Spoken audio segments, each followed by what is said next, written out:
for this video is share ko sa inyo in order ko sa formula. Dahil isa ako talaga sa namumblema sa asim ng katawan ng anak ko kapag umuwi ng galing school o sa galing sa paglalaro.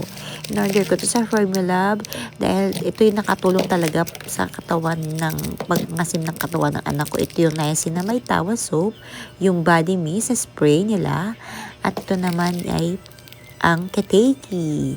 So ayan, itong formula na Dio Mist, ito yung sobrang favorite ko dahil spray mo yan sa kilikili mo, nakaka-dry talaga siya. At mabango kahit hindi ka magkulong. At susunod naman nila yung soap. Yan, niacinamide tawa soap na nakaalis talaga ng asim ng buong katawan ng anak ko. So ayan, ang bango talaga niya pagkatapos niyang maligo.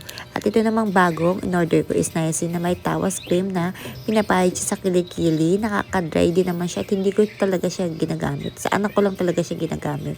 Tinry ko lang siya kung nakaka-dry ba, at nakaka-dry nga talaga.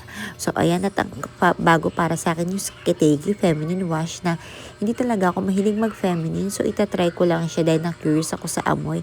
At hindi naman talaga siya matapang. Super mild lang. Hindi unlike sa nabibili ko sa grocery dati. So hindi naman talaga ako mahilig mag-feminine. Warm water lang talaga ginagamit ko. Pero itatry ko siya.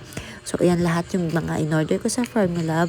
At ire-recommend ko talaga to sa mga namumblema sa asim-asim ng katawan ng mga anak nila.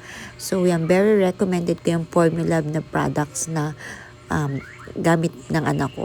Order na guys!